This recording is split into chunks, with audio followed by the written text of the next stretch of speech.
हम कहते रह गए कि भैया फॉरेन बॉट आर्मी हमारे पीछे पड़ी है, लेकिन किसी ने विश्वास नहीं करा और किस तरह से किसी चीज को वायरल किया जाता है, ये इसका एग्जाम्पल सीजेपी के टाइम पे हमको बड़ा क्लियरली दिखा। अब वो पूरी पोल खुलनी शुरू हो चुकी है। आइए बात करते हैं। नमस्कार, जय हिंद, जय Bharat and welcome to deaf talks. This is Adi Achint. जैसे जैसे बोलते हैं ना भैया, जैसे जैसे रस्सी जो है धीरे धीरे करके अपना गांठ बांधनी शुरू कर रही है, चीजें बाहर निकलनी शुरू हो रही है। महाराष्ट्र साइबर साइबर डिवीजन ने कोई 430 के करीब में सोशल मीडिया हैंडल्स आइडेंटिफाई करे हैं, जिन्होंने काफी हद तक एक मिस इन्फॉर्मेशन फैलाने की कोशिश करी है। ये इंस्टाग्राम, एक्स, फेसबुक और यूट्यूब के अंदर थे। ठीक है जी। 140 इसके अंदर से जो आइडेंटिफाई हुए हैं, उसके अंदर एआई जनरेटेड और मैनिपुलेटेड कंटेंट बार बार पुश आउट करते थे। उसके बाद 100 ऐसे अकाउंट थे जो बाहर से काम कर रहे थे, जिनका काम था just to make make things viral, just to make things viral, just push push push push push. Now इसके अंदर देखेंगे, अगर आप 2-3 दिन पहले भी देखेंगे, 180 से ज्यादा इन्फ्लुएंसर्स जो हैं उनके ऊपर कमर कसी जा रही है कि भैया आपके पास ये इन्फॉर्मेशन आपने जो डाली है, ये कहां से आई थी, ये जो डाली है इसकी वेरिफिकेशन क्या है, ये क्या है, वो क्या है। 50 चीजें वहां पर भी चल रही हैं। तो एक दिखता है कि एक एक एलिगेशन दिखती है यहाँ पर। अभी तो भाई इन्वेस्टिगेशन जारी है, तो मैं एलिगेशन का वर्ड यूज करूंगा जस्टिन ट्रूडो की तरह। लेकिन जो दिखती है कि एक कोऑर्डिनेटेड डिजिटल कैंपेन बनाया गया था। ठीक है जी। अभी जो फोरेंसिक इन्वेस्टिगेशन चल रही है उसके अंदर और भी 50 चीजें निकलेंगी जो अभी तक पब्लिक में नहीं डाली है। Let me say that very clearly. ये जो डेटा रिलीज हो रहा है ना धीरे धीरे करके कि भैया 180 बंदे यहाँ फंसे हैं, 400 बंदे ये है, this is a coordinated slow release of things. ठीक है, बिकॉज अगर एकदम से डंप करोगे ये सारा पूरा गेम चेंज कर देंगे, तो you are basically going layer by layer and धीरे धीरे करके उसको आप निकाल रहे हो। इन्वेस्टिगेटर्स के हिसाब से इस टाइम पे जो इन्वेस्टिगेशन चल रही है कि भाई ये पता चल रहा है ये जो अकाउंट्स थे किसने बनाए थे, किसके लिए बनाए थे, कहाँ से बनाए थे, नेम चेंजेस हुए हैं तो पहले पर्पसेस क्या थे, बाद के पर्पसेस क्या थे और आज के पर्पसेस क्या है। क्योंकि कई सारे अकाउंट जो थे उन्होंने सारे वो डिलीट करके dev actually switch to the new new game now. अब E20 एथेनॉल के ऊपर अगर आप देखेंगे, यहाँ पर एथेनॉल के ऊपर एक पेज बना जी। उसके बाद सडनली एक मलेशिया से पेज बन गया और वो शुरू हो गया जी। ठीक है जी, लोग उसको फॉलो करना शुरू हो गए। अब ये एक बड़ी टैक्टिक है कि let people start following stuff. इसके अंदर अभी जो चेक किया जा रहा है कि भाई आईपी एड्रेसेस क्या थे, डिवाइसेस क्या थी, मेल आईडीज क्या थे, पेमेंट मेथड्स क्या थे और ये जो जितनी भी चीजें इन लोगों ने करी हैं, क्या इससे इनको मोनेटाइजेशन हुई? क्या ये कंटेंट शेड्यूल्ड था कि प्री प्लान था कि भाई इस टाइम पे ये डालना है, कि या फिर डिस्ट्रीब्यूट किया गया कोऑर्डिनेटेड ग्रुप्स की तरफ से जिन्होंने उसको आगे डाला गया? यहां पर इन्फ्लुएंसर्स या एडवर्टाइजिंग कैंपेन्स यूज करी गई, हमारे सामने है वो चीजें। फॉरेन लिंक्ड अकाउंट किसके थे, कहां से थे और क्या-क्या उनकी लिंक्स थे, किसके साथ और भी चीजें। एंड कहीं ना कहीं ये जो ऑर्गेनाइजर्स हैं और जो पॉलिटिकल एक्टर्स इसके साथ जुड़े हुए हैं, उन्होंने किसी आउटसाइड एजेंसीज के साथ इसको फाइनेंस कराया है कि नहीं। अब आपको पता है इन्फ्लुएंसर्स के लिए 2-3 ये जो एक क्योन करके और एक 2-3 कंपनीज हैं जिनके ऊपर ऑलरेडी फोकस है इस टाइम पे। ठीक है जी, एक कोई वो लड़की सी है, पता नहीं कोई ड्रेस-ट्रूस बनाती है, something I don't know, she is pretty viral on Instagram. उसका भी एक एजेंसी का नाम चल रहा है। She is pushing out. और एक एक आपके जो एक केस-कूस लग गया है इसके ऊपर, दीपिका के ऊपर। So there is a lot which is kind of taking place right now as far as this is concerned. और मैं आपको इनका नाम बताता हूँ जिन्होंने ये केस-वेस डाला है। या फैज़ान अंसारी। नाउ इनकी भी, अंसारी साहब के ऊपर भी शुरू हो गए हैं लोग, भैया इनका कैरेक्टर ढीला करना की शुरू हो गए हैं। तो काफ़ी कुछ इस टाइम पे इन चीज़ों के ऊपर चल रहा है। डिस्टिंक्शन जो बनानी पड़ेगी इसके अंदर कि भाई फॉरेन ऑपरेटेड अकाउंट जो होते हैं, they are not the same as foreign government operation. ठीक है? दो डिफरेंस है। अब वो फॉरेन ऑपरेटेड अकाउंट कनेक्टेड है फॉरेन गवर्नमेंट से, तो there is another story all together. दूसरी चीज़ क्या है कि एक अकाउंट फॉरेन दिख सकता है क्योंकि वो वीपीएन कर रहा होगा। एक इंडियन ऑपरेटर जो ओवरसीज बैठ के कर रहा होगा।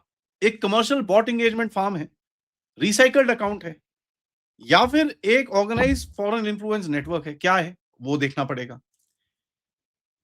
जो टाइम ज़ोन है, प्रोटेस्ट का पूरा टाइम ज़ोन 23 तारीख तक सारे टाइम ज़ोन देखा जा रहा है। तो 20 तारीख को जो स्टोन पेल्टिंग और ये सब चीज़ें हुई, उसकी जो वीडियोज़ और ये सब चीज़ें जो बाहर आई, पुलिस ने पूरी चीज़ें निकाली हैं, उसके बाद वो नेक्स्ट डिवीज़न पे जा रही हैं। दिल्ली पुलिस के साइबर डिवीज़न, महाराष्ट्र पुलिस की साइबर डिवीजन, बिहार पुलिस की साइबर डिवीजन, इन सब के ऊपर ये चीजें जा रही हैं। यहां पर दो ओवरलैपिंग इन्वेस्टिगेशंस बन जाती हैं। सबसे पहला कि साहब किसने इसको इनकरेज किया और दूसरा किसने मैनिपुलेट करा। ठीक है, ये बड़ी इंपॉर्टेंट चीज है, आपको समझनी होगी। 500 से ज्यादा प्रोफाइल्स इस टाइम पे हार्डकोर इन्वेस्टिगेशन के अंदर हैं और उसके बाकी सारी भी और भी हैं, but 500 are being targeted pretty clearly कि साहब ये कुछ यहां पर गड़बड़ है। एक इन्वेस्टिगेशन के हिसाब से ये पता चला है कि सीजेपी का जो एजिटेशन है वो बेसिकली सिमिलर टैक्टिक्स में बनाया गया था। श्रीलंका, बांग्लादेश और नेपाल, इसके ऊपर हमने बात करी हुई है। So they had that similar network. Investigation ये चल रही है कि whether the same accounts used, कि भाई उन अकाउंट को खाली किया गया, डिलीट किया गया, कंटेंट डिलीट किया गया, नाम चेंज किया गया and it was brought back into something. Was that the case? Because वो क्या होता है ना, एक नेटवर्क होता है। If that same network is being used, तो दे ऑल नो कि भाई कौन क्या कर रहा है, कौन क्या नहीं कर रहा है। This is how information warfare is done. तो एक टेम्पलेट जो है वो उसको देखा जा रहा है कि किस तरह से मास मोबिलाइजेशन करने की कोशिश करी गई है। और इसका पर्पस क्या हो सकता था कि भाई प्रोटेस्टर्स को सड़क पे लेके आओ, माइंड चेंज करो, जेन जी बोलते रहो। भाई जेन जी प्रोटेस्टर हैं? सॉरी, जेन जी प्रोटेस्टर नहीं है, उनका 1% भी नहीं है भाई।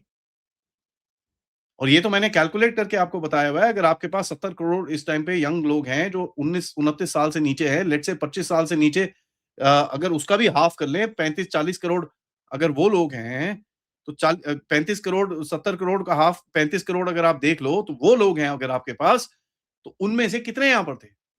3,000, 5,000? It's nothing, it's nothing. आप 3 लाख भी लगा लो, इट्स नॉट इवन 1% देन। तो ये देखिए, आपको this this whole thing needs to be understood very very carefully. और ये नंबर्स है और ये पूरी जो इन्वेस्टिगेशन हो रही है, उसके हिसाब से आगे जाके हमको ये सब कुछ समझ में आएगा। अलेजिडली यहां पर जो चीजें चल रही हैं जिसके ऊपर इन्वेस्टिगेशन है, deep fake audios, digitally inflated crowds, drone footage, सारी सारी मैनिपुलेटेड थी। एट्रीब्यूशन, अब देखिए ये जो बिहार में इलेक्शन हुआ है, वो एक फेक न्यूज के चक्कर में फैलाया गया उसको, आपके सामने है वो। और डिजिटल मोबिलाइजेशन किस तरह से करा गया? ठीक है जी, जेन्युइन ग्रीवेंस लिया गया, उसके अंदर एक इमोशनल कंटेंट बनाया गया, उसके बाद एक सीड करा गया हाई रीच अकाउंट से जो इन्फ्लुएंसर मार्केटिंग एजेंसीज ने करा, उसके बाद मैन्युफैक्चर्ड वायरलिटी करी गई। अब यहां पर मैं आपको लेके जाने वाला हूं उस पर्टिकुलर एक छोटे से जो एक आउटफिट है योगेंद्र यादव, जहां पर बैठते हैं संभावना करके। जून में उन्होंने जो जो एक कॉन्फ्रेंस करी थी वहां पर इसी के ऊपर कि भाई किस तरह कंसेंट क्रिएशन और वायरलिटी के ऊपर किस तरह काम किया जाए।